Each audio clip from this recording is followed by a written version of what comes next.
Queridos amigos y amigas, continuaremos con el cuento Heredé un fantasma, escrito por Laura Escudero, y esta es la parte final.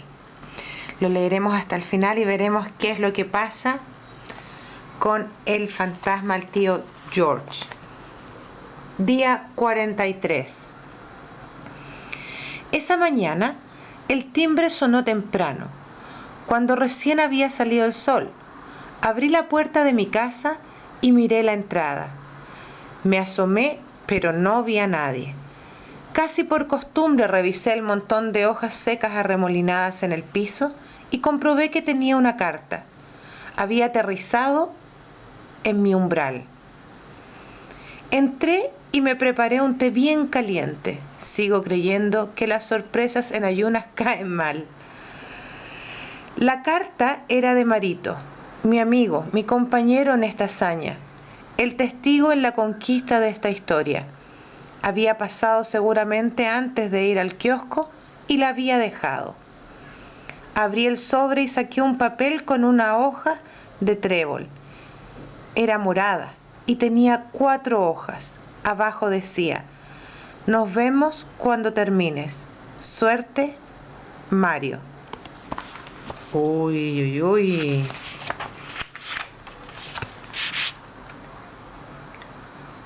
Esa era una verdadera carta.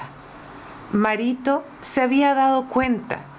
El momento crucial había llegado y la que tenía que dar el salto al otro lado era yo.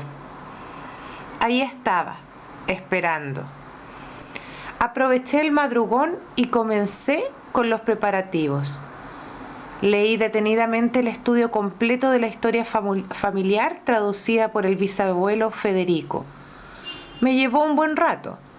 Después busqué un mapa de Suiza y algunas fotos. En algún momento sentí que estaba quedando atrapada en otras redes.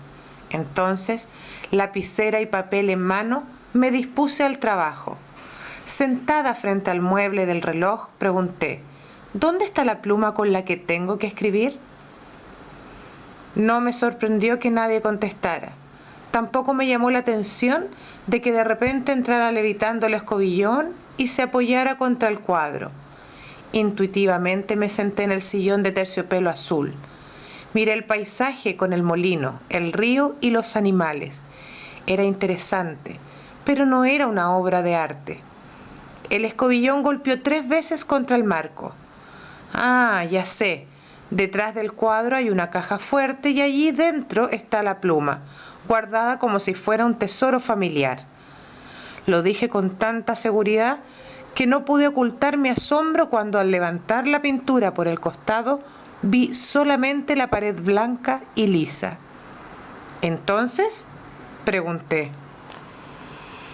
El escobillón volvió a golpear el marco del lado de afuera. Volví a sentarme en el sillón azul y recorrí cuidadosamente el cuadro. Vi los colores azules y grisáceos.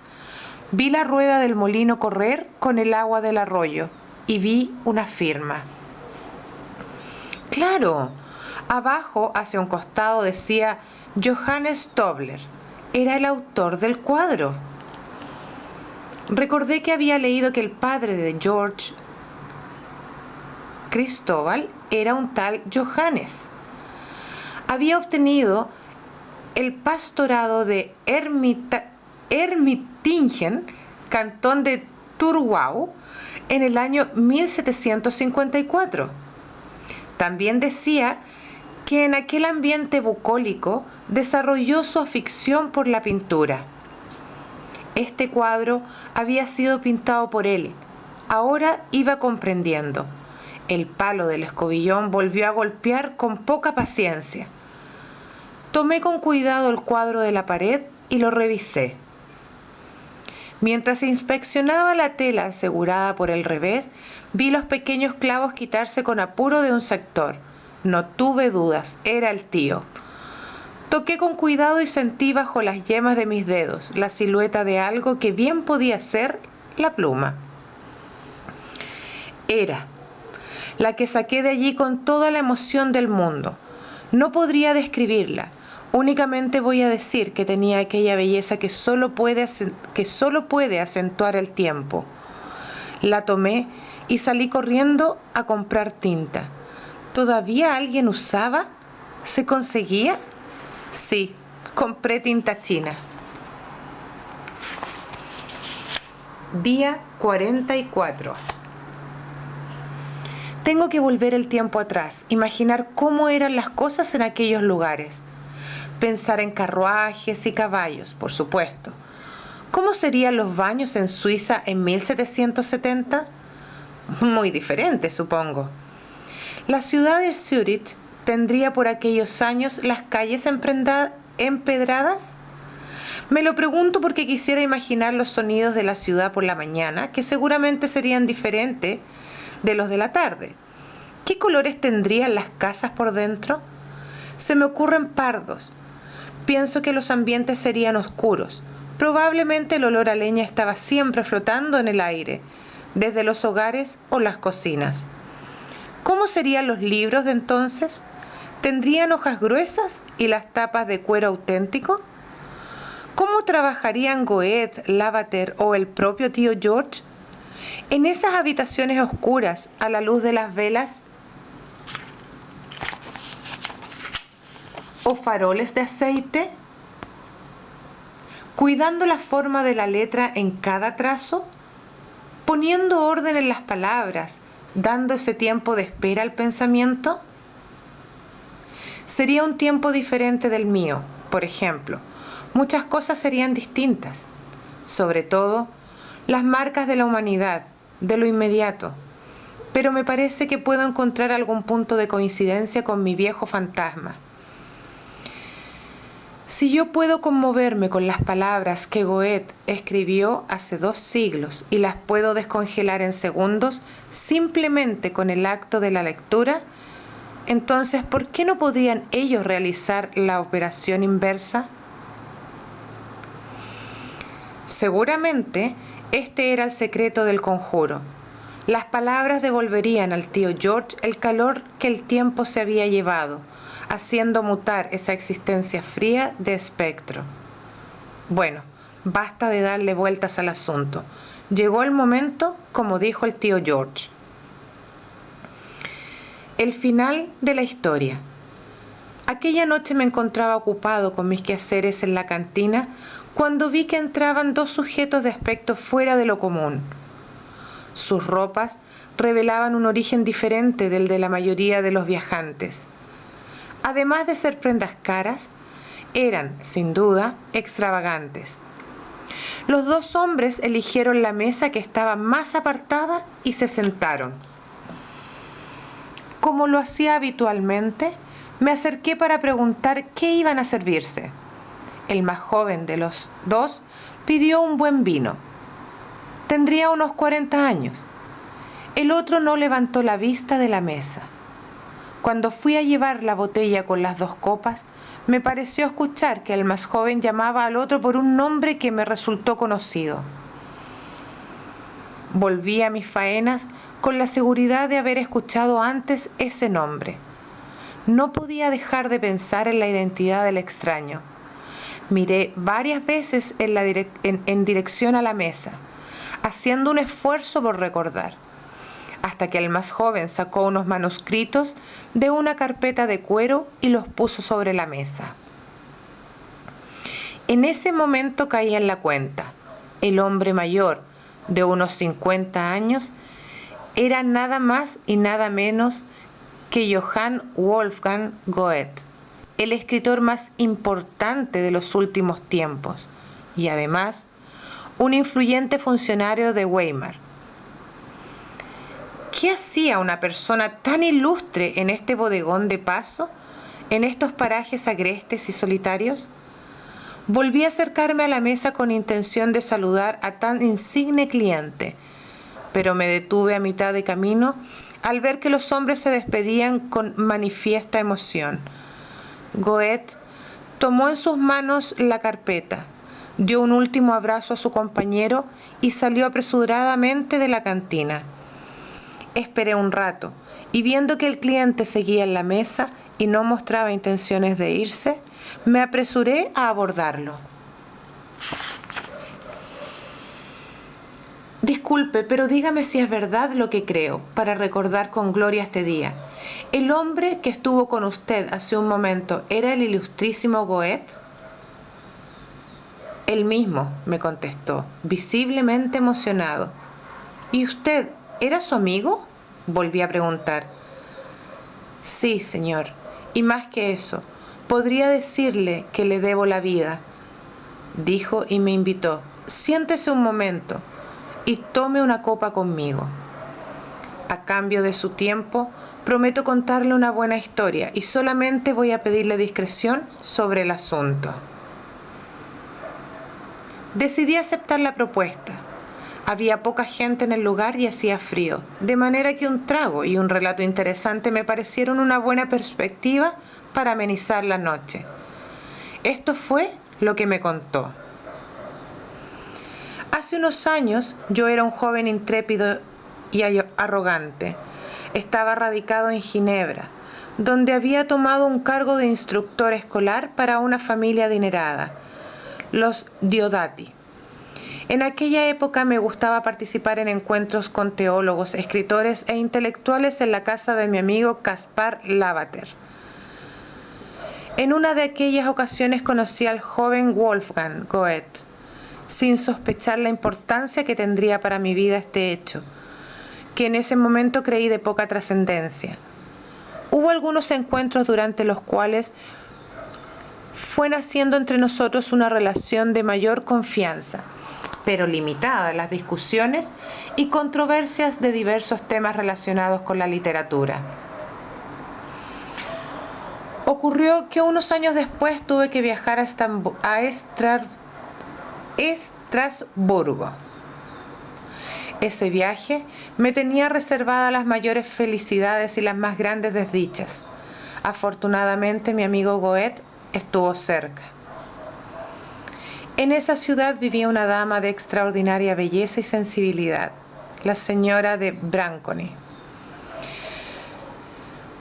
Fue en una de las tertulias en la casa del poeta Ulrich G. Jenner de Winterthur cuando la conocí y me enamoré perdidamente de ella. En vano, Wolfgang insistió en que me olvidara de aquella mujer. No podía. Desde el mismísimo momento en que la vi, ocupó por completo mis pensamientos. Jamás había experimentado un sentimiento tan intenso. Perdí interés en cualquier otra cosa. Ella se apropió de mi alma. Investigué y averigüé algunos datos sobre la vida de la mujer que me estaba robando el sueño. Su nombre era María Antonieta. Estaba casada con el marqués de Branconi. Él era una persona celosa, pendenciera. Las diferentes versiones sobre su crueldad alentaron alguna pequeña esperanza. ¿Cómo podía una dama exquisita como aquella tolerar a un monstruo despiadado como su marido? Corrían rumores horrendos sobre los maltratos que recibían a diario las personas a su servicio, y también las artimañas inescrupulosas que utilizaba para someterlos. También recibía advertencias sobre el rigor de su venganza, si tan solo llegaba a descubrir que alguien estaba husmeando en sus asuntos. De todos modos, me tranquilicé al enterarme de que tenía grandes negocios en París y Londres, de manera que frecuentes viajes lo mantenían alejado.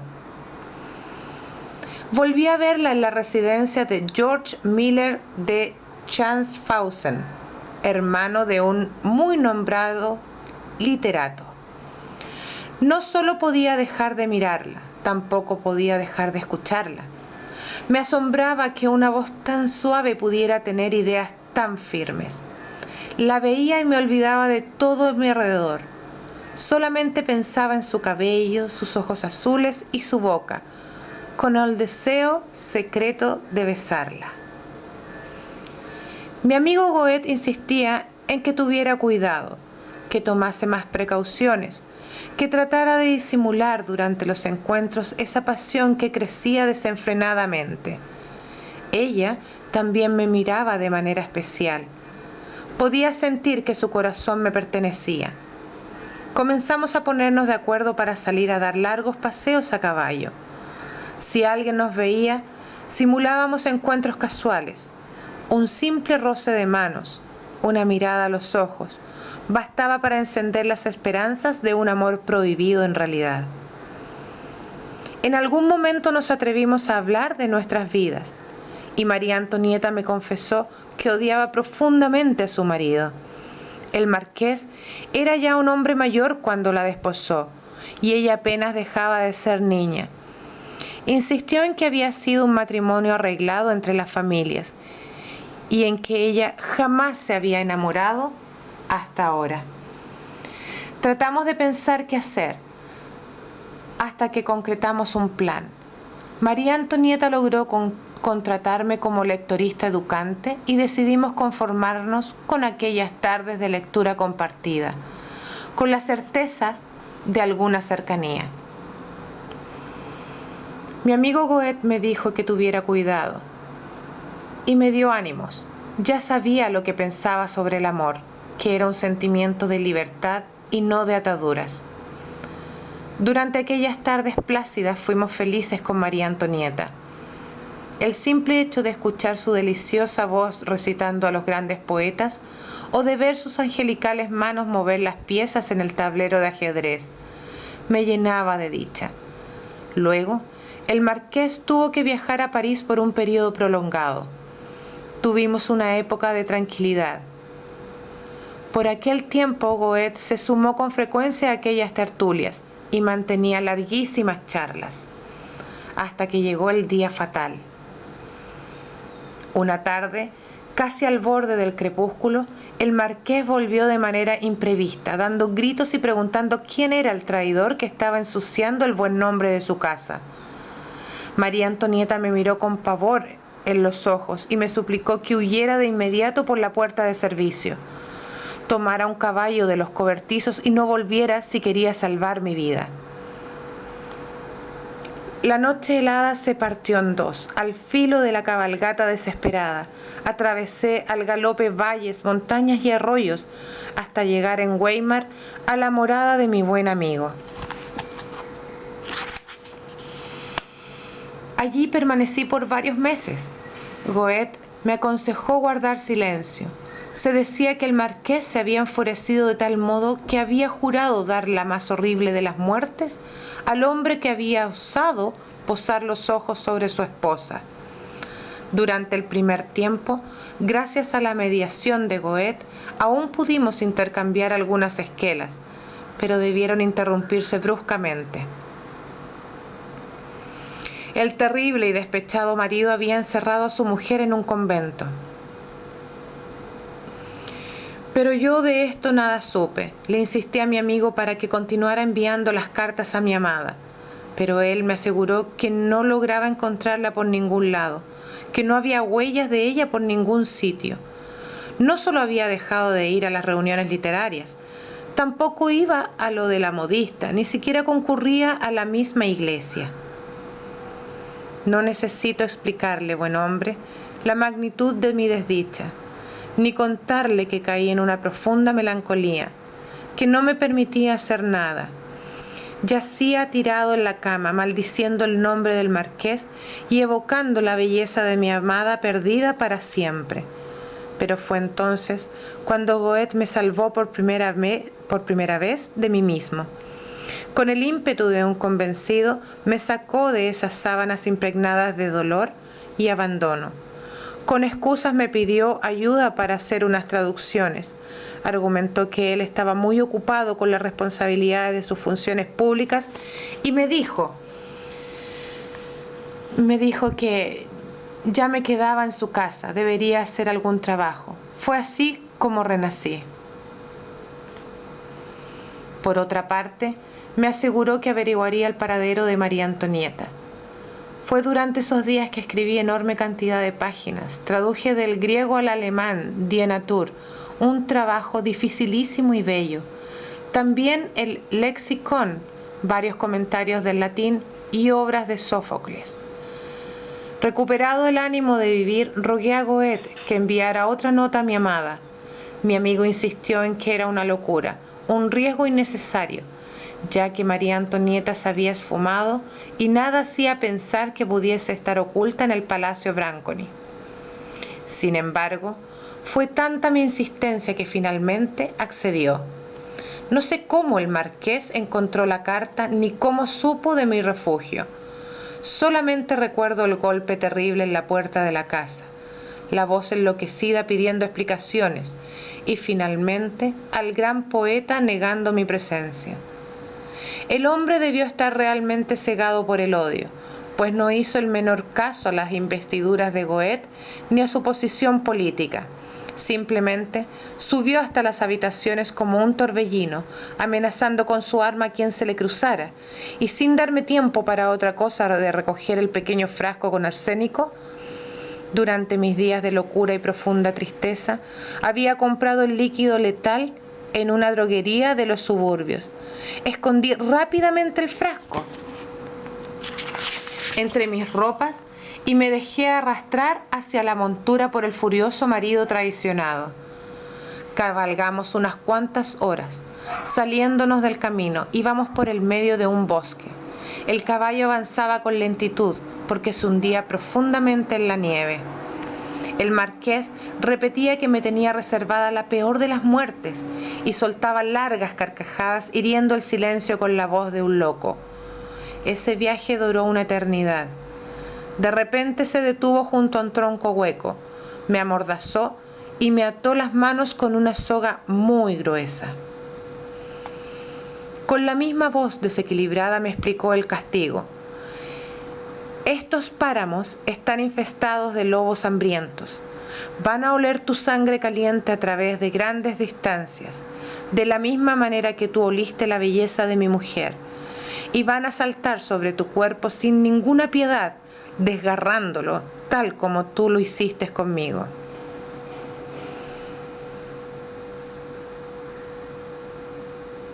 Dio otra risotada enferma y caminó lanzando disparos al aire. Se subió al caballo en medio de una nube de azufre. El pobre animal había hecho un gran esfuerzo. Había cabalgado de Estrasburgo hasta Weimar y luego sobre la nieve por varias horas. Sentí cómo dio unos pocos pasos y se desplomó. En vano intentó el marqués espolearlo y darle golpes de fusta. El animal estaba muriendo. Mi verdugo caminó, entonces, en busca de una salida, evaporando en mosquetazos furiosos los últimos vestigios de pólvora en su carga, y ya no pude verlo más.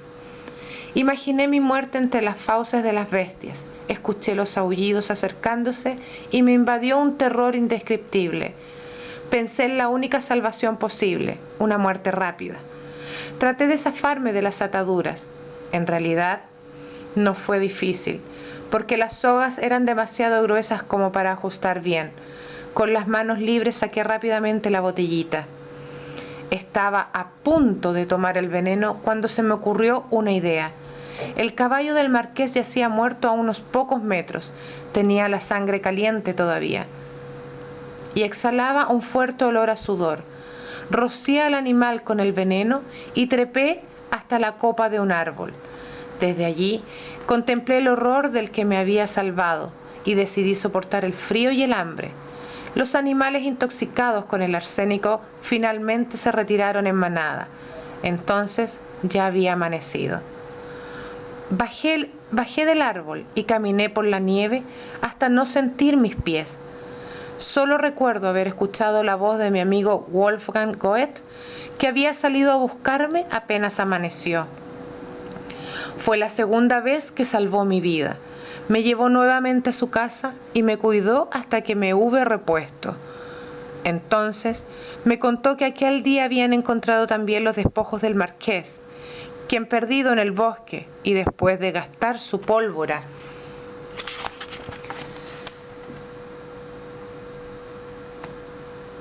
en vanos intentos de ahuyentar a los lobos, había padecido la horrible muerte a la que me había condenado. No hubo necesidad de aclarar nada. Decidimos dejar las cosas como estaban. Quienes quisieran saber se encontrarían con la versión ideada por el marqués.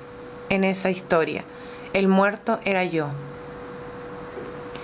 Mi identidad pasada había sido borrada definitivamente por mi voluntad. Y luego Goethe salvó mi vida por tercera vez. Me dijo que había localizado el destino de mi amada en un convento en la montaña. Me despedí de mi célebre amigo por un tiempo y fui a reencontrarme con María Antonieta. Ahora, gracias a mis estudios de teología, me han conferido el pastorado de Offenbach. Hemos decidido formar nuestra familia bajo la tranquilidad de la vida pastoril y pretendo olvidarme de las famas literarias y las promesas de gloria. Los manuscritos que hoy le dejo a Goethe no tienen mi firma y pretendo que continúen en el anonimato. Estoy comenzando la vida que quiero, aquí y ahora, tomándome este vaso de vino. Entonces, usted puede contar que en su taberna estuvo el gran Goethe, no solo el mejor de los poetas, también el mejor de los amigos. ¿Qué te pareció? ¿Estás conmovido, Stravinsky? A juzgar por la tonalidad de tus sonidos, algún efecto se produjo en ese corazón de sapo que tenés. No me hagas caso, amigo sapo. Estoy muy, pero muy exaltada. Fíjate vos que es nuestra única oportunidad de salvar al tío George. ¿Se lo voy a mostrar ahora? No, mejor no. A ver, pensemos un poco más entre los dos.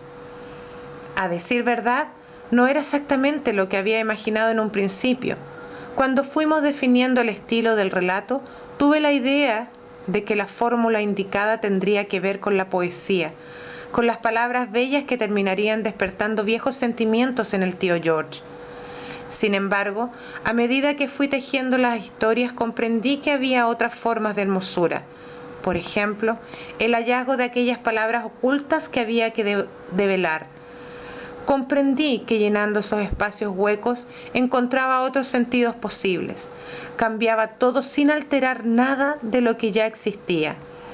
Aposté a este nuevo juego, al descubrimiento de senderos laterales que podrían convertirse en la vía principal. Este es el as bajo mi manga, Stravinsky. Muy simple. Devolverle al tío un viejo deseo mediante esta nueva versión de aquellos hechos. ¿Qué te parece? ¿Se lo muestro? Estoy temblando de la emoción. No creo ser capaz de entrar al comedor. Tengo que juntar coraje y hacerlo de una buena vez. Voy. ¿Y? Pregunté frente al reloj. Funcionó. Escribió abajo la pluma del tío. George, con una letra temblorosa de felicidad. Después el reloj dio 12 campanadas y el viento revoloteó por toda la casa como despidiéndose y salió por la claraboya de la cocina. Día 45. ¿Qué hacemos ahora, Stravinsky? Me da una tristeza enorme que el tío se haya ido, aunque seguro que va a estar feliz. Además, vamos a tener que ir a Suiza para ver si realmente apareció la inscripción en la lápida frente al lago. Y de paso, le haremos una visita. ¿Vos qué pensás? Por otra parte, eso significa que la casa es mía, tuya también. Claro que me acuerdo, sí, ya sé que falta un mes y medio. Pero el peligro era el fantasma. Ahora ya está, misión cumplida. ¿Qué más podemos pedir? Tengo una idea. ¿Qué te parece si invitamos a Marito a tomar el té para festejar? Él nos ayudó bastante. Bueno, voy a tener que ir a la panadería a comprar unos escones porque... Oye, ¿escuchaste eso, viejo? Es el chirrido que hacía el tío. No puede ser. Él mismo me dijo que el relato había funcionado. Yo lo escuché cómo se fue. Stravinsky, la lapicera está flotando sobre el bloc. Dios mío, no puede ser, fallamos. ¿El tío George sigue acá? ¿Cómo? ¿Cómo? No seas vaga. Deja la panadería y vamos a hacer un strudel, escribió la lapicera sola. ¿Pero cómo, tío George? ¿No te fuiste? ¿No sirvió todo mi trabajo? Basta de decirme, tío George. Claro que funcionó el cambio en la historia, pero funcionó para George Cristóbal Tobler. Con la voz en un hilo, pregunté, ¿entonces quién sos? La tía Dorotea, contestó la escritura. Por supuesto. Y de un soplido se fue para la cocina. ¡Qué historia tan maravillosa! La encontré espectacular, muy bella. Y les voy a leer acá sobre Laura Escudero. Nació en Córdoba en 1967. Ya de chica quería ser maestra y escritora. Estudió arte y teatro y se recibió de profesora de nivel inicial y de psicóloga en la Universidad Nacional de Córdoba. Actualmente trabaja en diferentes proyectos de promoción de la lectura por medio de la literatura. Espero que les haya gustado mucho este cuento. Recuerden tratar de leer ustedes también, poniéndolo en silencio y ustedes van leyendo la página, para que puedan aprender a escribir también sin faltas de ortografía. ¿Les parece? Chao amiguitos y amiguitas y espero que les haya gustado.